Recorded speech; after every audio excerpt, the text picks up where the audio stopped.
Jangan lupa like, komen, dan subscribe channel YouTube TVRI Bengkulu, serta nyalakan notifikasinya.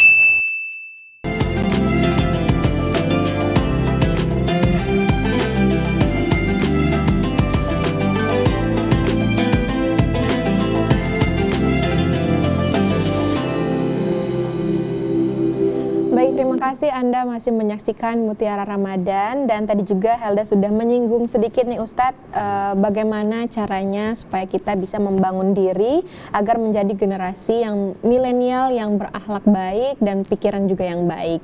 Bagaimana tuh Ustadz? Ya, terima kasih ya. Maka tadi sampaikan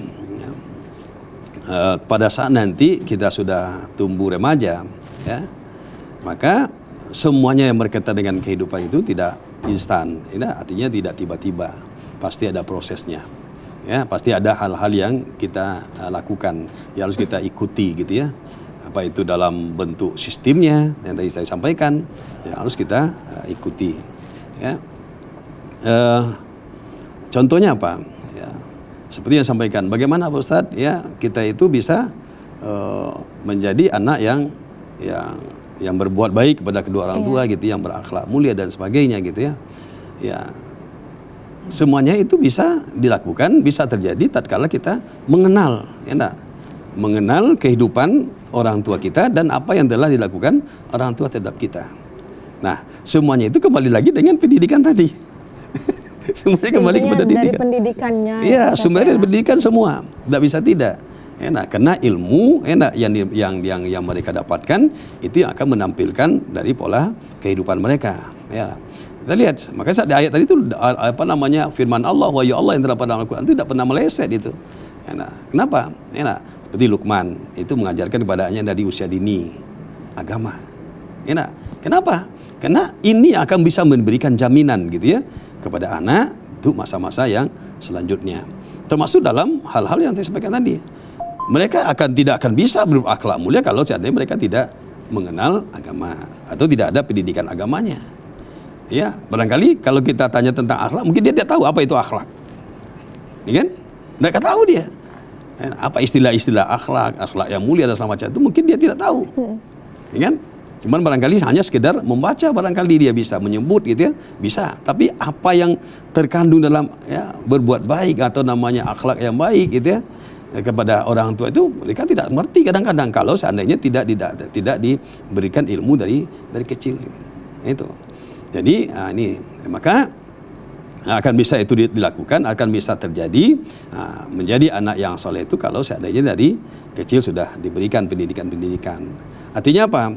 Ya, kita berikan pendidikan kepada anak tadi apa yang telah dilakukan orang tua. Yang orang tua yang begitu sangat ikhlas, ya, mendidik anak tadi yang tidak punya rasa lelah, ya, letih, ya, dan bahkan tidak pernah merasa cukup dengan apa yang dilakukan kepada kita sebagai anak tua kepada anaknya, gitu ya. Nah, maka ini yang kita suguhkan kepada anak-anak tadi. Nah, makanya sampaikan, enak, kini kan berbeda. Enak kalau tadi sampaikan seperti itu. Nah, kini kan kita lihat anak-anak sudah berbeda tidak zamannya, ya. Ya, jadi kadang-kadang seperti itu. Maka kadang-kadang kita perhatikan, na'udzubillah, ya, pada saat dia sudah remaja, dia seakan-akan tidak menyadari lagi bahwa begitu luar biasa pentingnya peranan dari kedua orang tua dalam kehidupannya. Ada yang seperti itu. Nah, kenapa? Karena itu tadi. Nah, sehingga dengan enaknya dia melawan, gitu ya. Dia menghardik kadang-kadang. Dan bahkan na'udzubillah, ya, ada yang sampai membunuh, gitu kan. Banyak sekali. Kasusnya sekarang sangat membunuh kedua orang tuanya, ibunya ataupun ayahandanya. Kenapa? Karena tidak dipenuhi kebutuhannya, keinginannya. Nah, itu. Ini luar biasa bahayanya, Rinda Helda. Ya, kalau tidak, ya apalagi dengan kehidupan di zaman sekarang. Ya, begitu Helda. Oke, baik Ustadz.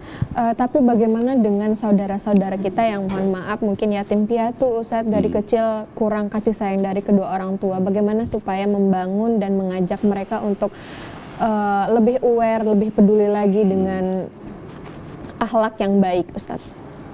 Iya, sebetulnya kalau anak-anak yatim, fakir miskin yang masih di umur dini itu, di usia dini itu, maka ya sesungguhnya pemerintah sudah melakukan itu, artinya adanya semacam panti-panti asuhan gitu ya. Kemudian ada pendidikan gratis yang sampai sekarang saya lihat itu luar biasa dari pemerintah. Apalagi kalau seandainya anak tadi punya kemauan gitu ya. Anak-anak itu fikir itu tidak selalunya bodoh, ya. Tidak semuanya bodoh, ada yang pintar, ada yang cerdas gitu ya, yang luar biasa daya tangkapnya gitu ya. Sehingga ya, dia punya kelebihan gitu. Di apa namanya yang sering kita sebut, kita menjadi slogan gitu ya, di atas kelemahan keterbatasannya ada kelebihannya. Nah, salah satunya itu anak-anak gitu. Saya pernah mendatangi anak-anak panti itu, ya Allah subhanallah, dengan kesederhanaan, tapi dia punya kecerdasan yang sangat luar biasa. Saya lihat, ini anak baru umur 5 tahun, tapi dia sudah hafiz Quran. Masya Allah. Iya kan? Sudah hafiz sekian ribu hadis gitu ya. Subhanallah. Ya, kenapa? Karena kecerdasannya. Makanya anak-anak yang seperti itu menjadi tanggung jawab kita semua. Ya, harus kita bina.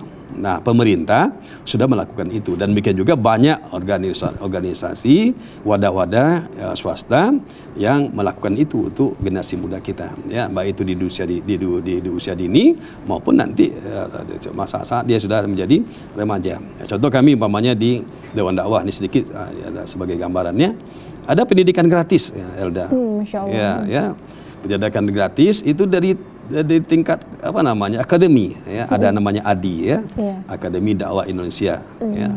Jadi di sana gratis semuanya. Ini satu contoh gitu ya.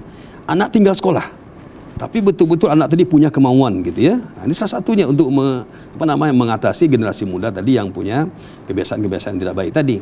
Ya, terutama yang fakir miskin tadi kan, anak yatim tadi kan. Nah, itu. Jadi di kami di Dewan Dakwah itu seperti itu. Jadi ada pendidikannya, itu salah satunya seperti itu. Dan mungkin tempat lain juga banyak gitu ya, melalui wadah-wadah lain, apa itu Muhammadiyah, apa itu yang lain-lain gitu ya, banyak yang menyediakan itu, yang membidangi itu.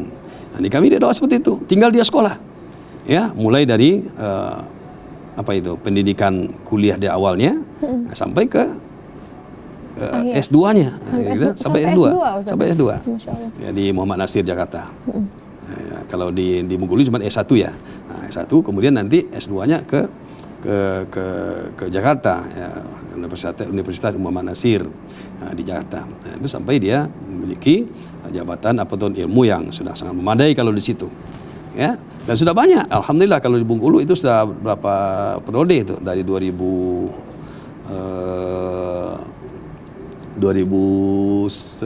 kalau tidak salah saya. Ya, sudah berapa tahun sampai sekarang kan, sekali 2 tahun itu sudah dikirim ke Jakarta. Tapi tidak banyak-banyak jumlahnya, ya, jangan, ya, nah, itu pun ya Allah susah juga mencarinya walaupun tidak banyak, karena kadang-kadang cuma sampai 6-10 orang gitu paling banyak kan. Nah, itu kenapa? Karena biayanya dari umat gitu. Nah, itu salah satunya.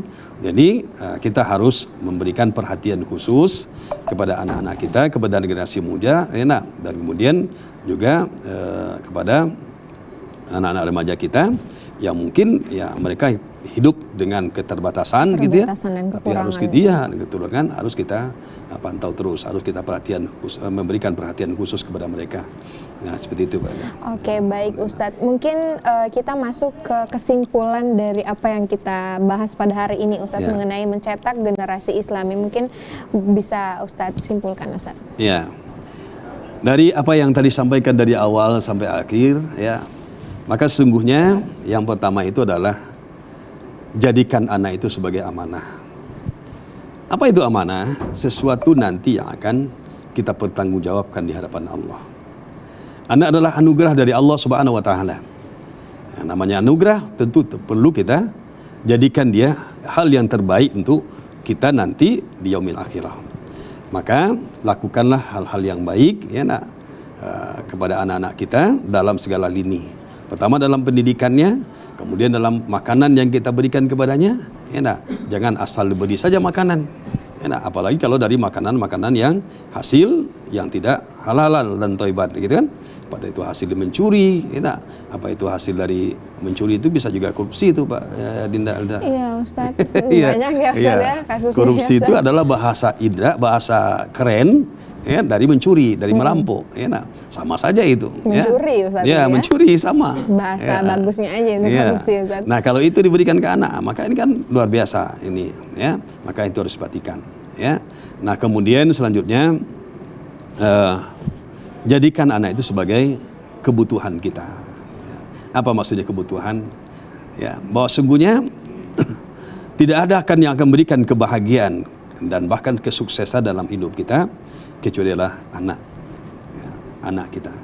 Maka dengan demikian saya sampaikan dalam kesempatan bahagia ini, ya, mari sama-sama kita berusaha untuk anak-anak kita, ya, sesuai dengan kemampuan kita masing-masing dan beristiqomah, bersungguh-sungguh. Yakinlah, sekalipun kita punya keterbatasan dan sebagainya, tatkala kita niatkan dengan ikhlas untuk anak-anak kita yang membutuhkan pendidikan, insya Allah Allah akan memberikan kemudahan-kemudahan kepada kita sebagai orang tua untuk mewujudkan apa yang dicita-citakan oleh anak-anak kita. Ketahuilah, siapapun anak kita, ya, pasti dia punya cita-cita, pasti dia punya keinginan, tidak ada yang tidak.